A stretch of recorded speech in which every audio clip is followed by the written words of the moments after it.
Hello बच्चों, तो आप प्रश्न को देखते हैं। बिंदु 2,3 एवं -2,3 के बीच की दूरी होगी।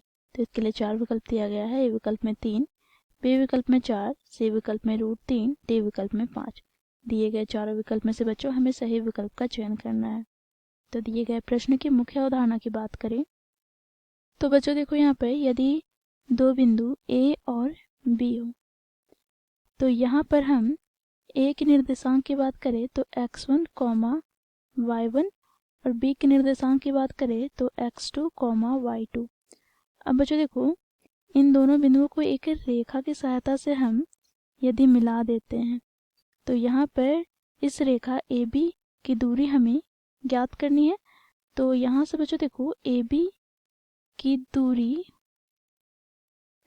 ज्ञात करने के लिए बच्चों हम दूरी सूत्र का प्रयोग करेंगे। तो दूरी सूत्र से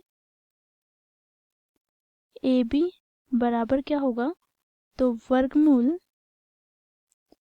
x2 माइनस x1 का whole square plus y2 minus y1 का होल स्क्वायर।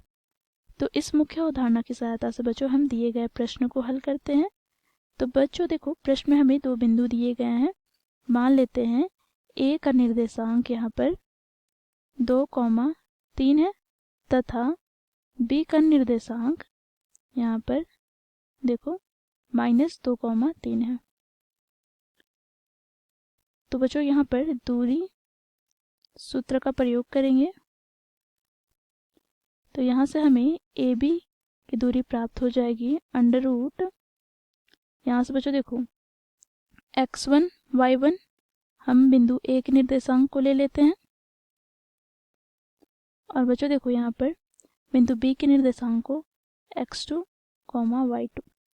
तो यहाँ से x2 क्या है, तो -2, फिर यहाँ पर -2 x1 है तो इसका होल स्क्वायर प्लस यहाँ पर क्या हो जाएगा, तो y2 क्या है, तो 3 माइनस y1 क्या है, तो 3 का होल स्क्वायर। तो यहाँ से बच्चों देखो हमें प्राप्त हो जाएगा अंडर रूट -2 कितना हो जाएगा, तो -4 का होल स्क्वायर प्लस यहाँ पर -3 और +3 है तो ये कट जाएंगे तो हमें 0 का स्क्वायर प्राप्त होगा। तो यहाँ से हमें प्राप्त हो गया बच्चों देखो -4 का स्क्वायर, यहाँ पर 16 और +0 का वर्गमूल। अब बच्चों देखो यहाँ से हम 16 को वर्गमूल से बाहर निकालेंगे तो हमें प्राप्त हो जाएगा ±4 इकाई। अब बच्चों देखो, क्योंकि हम दूरी ले रहे हैं तो दूरी हमेशा धनात्मक में होगा, इसलिए यहाँ पर हम धनात्मक लेंगे। तो यहाँ से बच्चों हमें दूरी प्राप्त हो गई दोनों बिंदुओं के बीच की 4 इकाई।